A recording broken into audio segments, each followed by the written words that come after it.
के लक्षण दिखाई देते हैं,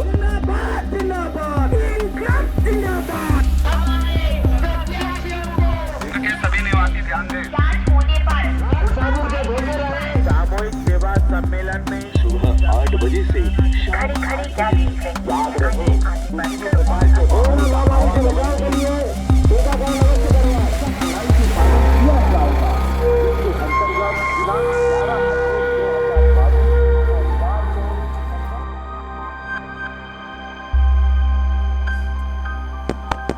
hello hello mike testing 1 2 3 1 2 3 hello hello. ओह माफ़ कीजिएगा, आज मुझे नहीं बोलना है, आज तो इन्हें बोलना है क्योंकि आज इनकी बारी है, इनकी यानी लाउड स्पीकर की। जी बोलिए। मुस्तकिल बोलता ही रहता हूँ, कितना खामोश हूँ मैं अंदर से।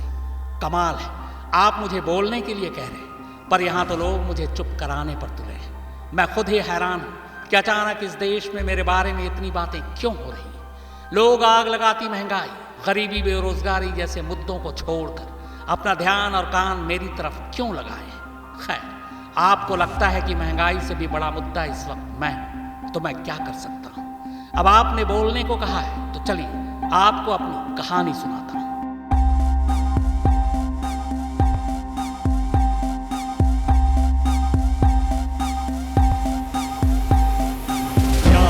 तेरी आएगी मुझको बड़ा सताएगी।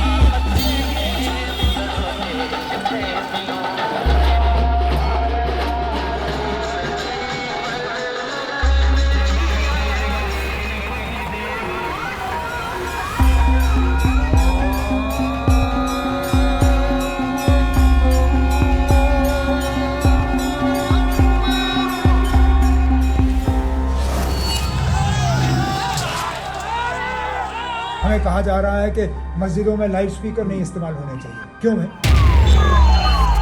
अब ये भूपू जो है किसी की धार्मिक आस्था के प्रकटीकरण का प्रमाण नहीं हो सकता।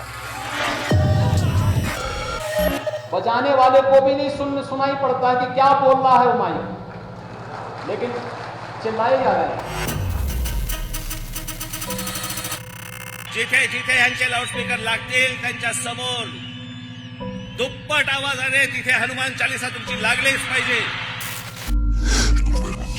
क्या लाउड स्पीकर क्या सिर्फ मस्जिद पर लगता है? किसी और दीगर इबादतगाह पर, रिलीजियस प्लेस पर नहीं लगता है लाउड स्पीकर?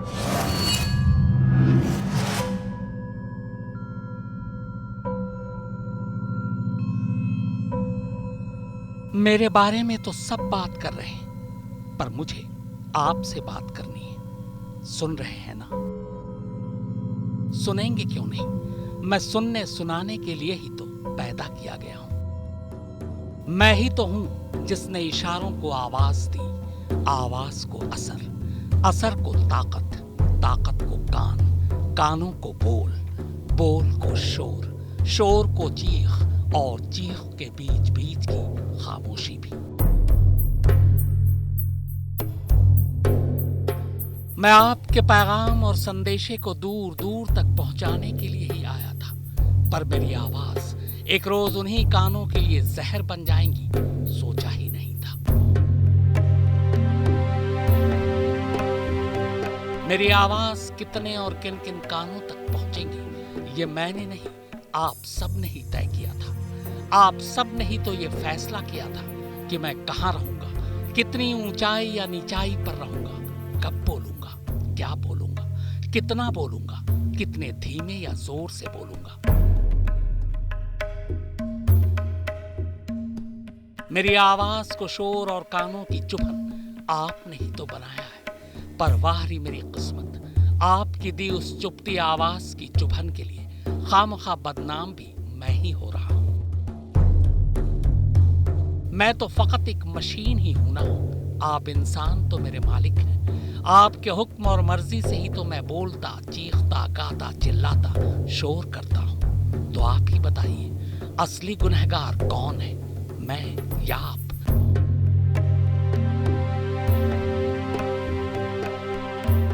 आप सब ने मेरी आवाज को जहां तहां कब शोर में बदल दिया, आपको खुद ही एहसास नहीं है। इसीलिए आज मुझे खुद आना पड़ा आपको अपनी सच्चाई बताने, अपनी कहानी सुनाने। तो चलिए शुरू से मैं अपनी कहानी शुरू करता हूं। कहानी मेरी यानी लाउड स्पीकर की।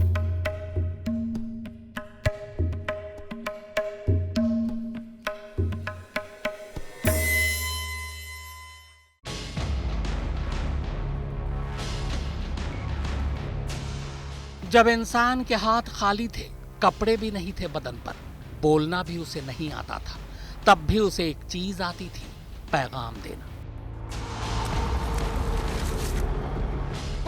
कोई बिछड़ जाए तो वो उसे पुकार कर बुलाता था, किसी को आगाह करना हो तो वो उसे चिल्ला कर बताता था।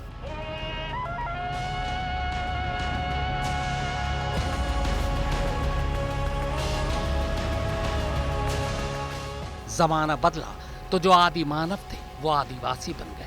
वो अब जिस्म पर खाल भी लपेटने लगे, खाने के लिए शिकार भी करने लगे, और अब तो वो एक दूसरे तक पैगाम पहुंचाने के लिए अलग अलग आवाज भी निकालने लगे। वक्त गुजरता गया, चीजें बदलने लगी, लोग सभ्य और शालीन होने लगे। अब सिर छुपाने के लिए उनके पास छत भी थी, पहनने को कपड़े भी, खाने को पकवान भी, और अब पैगाम देने के लिए उनके पास नए सामान भी।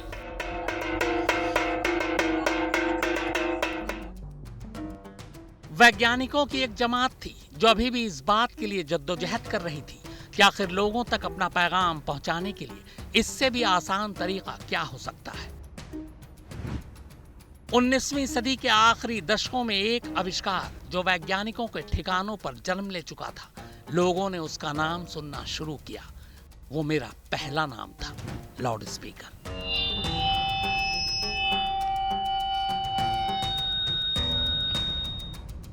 आज से करीब 160 साल पहले मेरा यानी लाउड स्पीकर का जन्म हुआ। फिर 20वीं सदी के आते आते मैंने दुनिया भर के मुल्कों में अपना एक अलग मकाम बनाना शुरू कर दिया। मैं वही हूं जो आपकी खुशी, गम, जीत, जश्न, मातम, इलेक्शन, गरज ये कि आपकी जिंदगी के हर पहलू से जुड़ा हूं। तिरंगा यात्रा, विशाल तिरंगा यात्रा।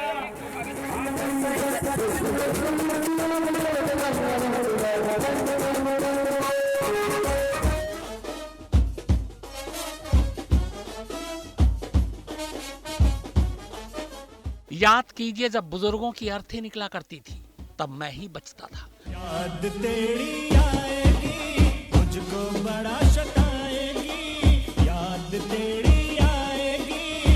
लोकप्रिय बनाने का आपके गांव, इलाके, मोहल्ले में आपके नजदीकी सिनेमा घर में जब नया सिनेमा रिलीज होता तो रिक्शे और ऑटो पर चढ़कर मैं ही आपको बताता था। कोरोना संक्रमण फैल रहा है, हाथ लगा कर रखे, 2 गज की दूरी रखे, हाथ साबुन से धोते रहे तो ही बच पाओगे मुझसे। आपके जिले में सर्कस आता तो भी खबर मेरे ही मुंह से पहुंचाई जाती। मेले में भी मैं ही हर स्टॉल की खबर देता। न जाने कौन कौन सी बीमारियों के सच्चे झूठे इलाज का दावा तक मेरे ही मुंह से करवाया गया। बंद कराना चाहते हैं। तेल, साबुन, मंजन, न जाने क्या क्या मुझसे ही बिकवाया गया।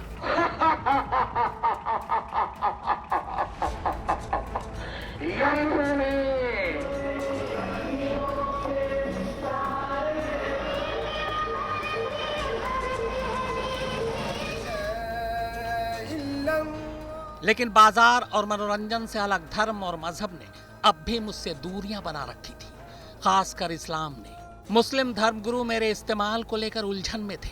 कुछ मेरे इस्तेमाल की पैरवी कर रहे थे तो कुछ इबादत में इलेक्ट्रॉनिक्स डिवाइस के चलते मेरे इस्तेमाल को धर्म के उसूलों से छेड़छाड़ बता रहे थे।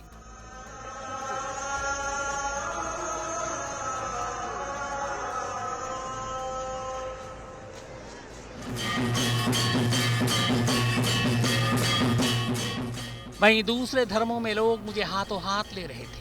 पहले रामलीला और फिर मंदिर की आरतियों में मेरा इस्तेमाल होने लगा। इसके बाद धीरे धीरे गिरजाघर से लेकर गुरुद्वारों और बाकी धर्मों के धार्मिक स्थलों तक मैं पहुंच गया।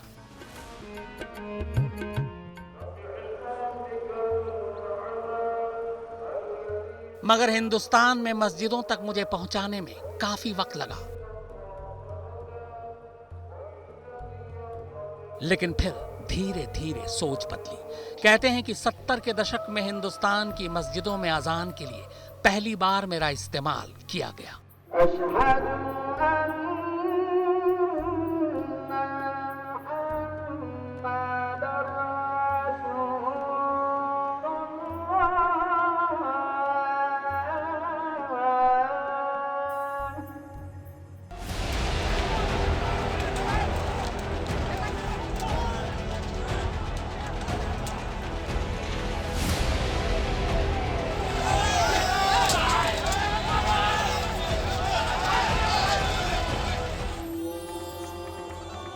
ताज़ा मौजू यह है कि मस्जिदों में आज़ान के लिए मेरा इस्तेमाल हो या ना हो, कुछ संगठनों का कहना है कि मस्जिद में आज़ान के लिए मेरा इस्तेमाल होगा तो वो भी मंदिरों में मेरे जरिए ही हनुमान चालीसा पढ़ेंगे।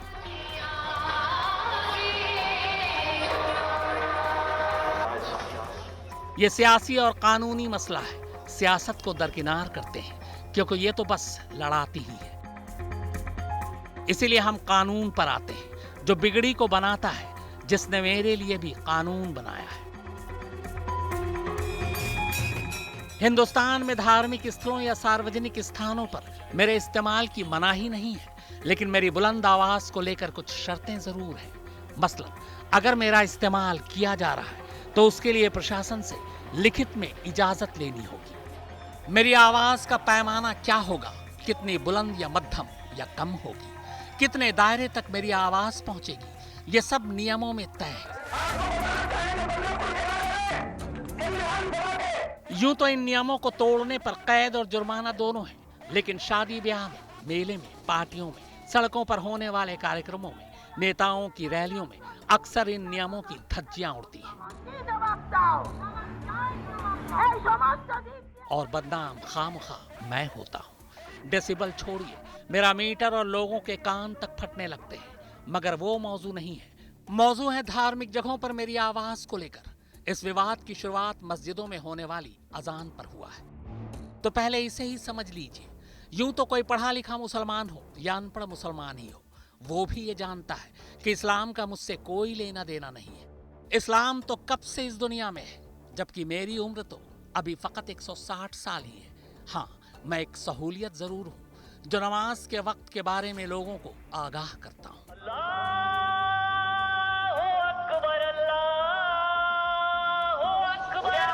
Seni seçti Bilal. Beni mi? Allahu Akbar! Allahu Akbar! इस्लाम की तारीख में सबसे पहली अजान सऊदी अरब में हजरत मोहम्मद साहब की मौजूदगी में हजरत बिलाल ने दी थी। वो न सिर्फ एक अश्वेत थे, बल्कि गुलाम भी थे, जिन्हें मोहम्मद साहब ने ही आजाद कराया था। बिलाल को मस्जिद में ऊंचाई पर खड़े होकर तेज आवाज में अजान देने को कहा गया, ताकि इलाके के लोग अजान सुनकर ये जान जाएं कि नमाज का वक्त हो चुका है। हजरत बिलाल से अजान इसलिए दिलवाई गई ताकि ये संदेश जा सके कि मस्जिद में सब एक बराबर है। मस्जिद में अजान देने वाले को मुअज्जिन कहा जाता है। दिन के 5 वक्त ये मुअज्जिन अपनी पूरी तेज आवाज में अजान देते हैं। जाहिर है इसमें काफी ताकत और ऊर्जा लगती थी। इसीलिए मेरे जन्म के बाद मुझे सहूलियत के तौर पर देखा गया। अशहदु अल्ला इलाहा इल्लल्लाहु अकबर अल्लाह। दुनिया में पहली बार अजान के लिए मेरा इस्तेमाल सिंगापुर की सुल्तान मस्जिद में किया गया। यह करीब 1936 की बात है। तब वहां के अखबारों में खबरें छपी थी कि मेरे जरिए यानी लाउड स्पीकर के जरिए अजान की आवाज 1 मील दूर तक जा सकेगी। तब मेरे इस्तेमाल का विरोध मस्जिद में नमाज पढ़ने वाले ही कुछ लोगों ने भी किया था। लेकिन मेरे हक में ये बात भी कही गई कि शहर में शोर बढ़ रहा है, ऐसे में अजान की आवाज ज्यादा लोगों तक नहीं पहुंच पाती, इसीलिए मैं कारगर साबित होऊंगा। यानी उस वक्त भी कुछ लोगों ने मुझे बेहतर कदम माना तो कुछ ने मेरा विरोध किया।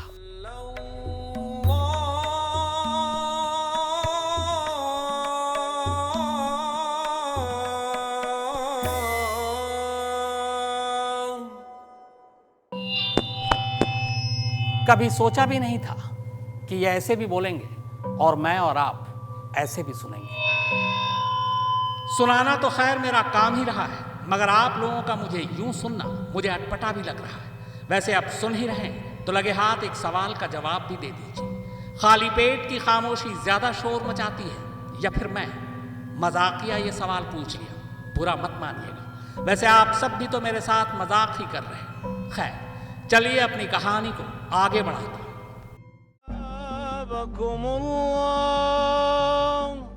यूं तो इस्लाम का फैलाव पूरी दुनिया में है और नमाज पढ़ने के लिए मस्जिदें भी, लेकिन हर मुल्क में अजान मेरे जरिए ही होती हो ऐसा जरूरी नहीं है। कुछ मुल्क हैं जहां अजान बिना मेरी मदद के भी दी जाती है। इनमें कुछ तो बाकायदा मुस्लिम देश भी हैं, जैसे तुर्की और मोरक्को। मगर जिन देशों में अजान मेरे जरिए दी जाती है उनमें तरक्की पसंद तकरीबन तमाम यूरोपीय देश शामिल हैं। हाँ, ये जरूर है कि वहां भी मेरी आवाज की एक लिमिट तय है।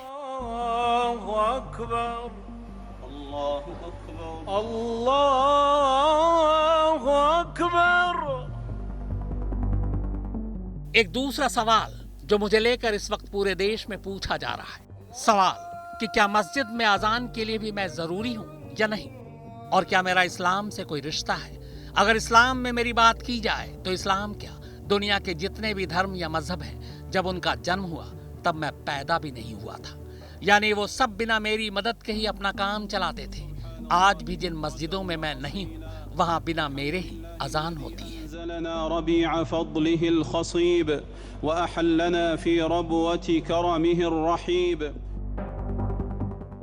हालांकि मंदिरों मस्जिदों से मुझे हटाने की मांग लोगों की फिक्र से ज्यादा सियासी है। ये लोग अच्छी तरह समझ भी रहे, मगर उसी सियासत के हाथों वो मजबूर भी है। लिहाजा सियासत और आप लोगों की ये लड़ाई अब सुप्रीम कोर्ट में है और बेचारा मैं, यानी आपका लाउड स्पीकर, कटघरे में।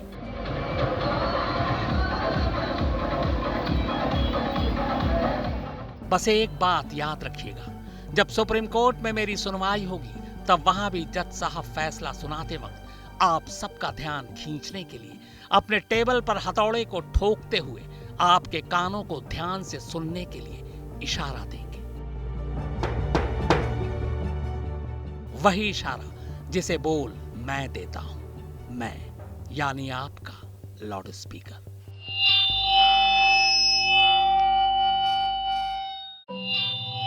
सबकी आवाज में आवाज मिला रखी है, अपनी पहचान मगर सबसे जुदा रखी है। तो ये थी इनकी कहानी। आगे इनकी कहानी क्या होगी ये वक्त बताएगा। फिलहाल कानों के लिए इतना ही।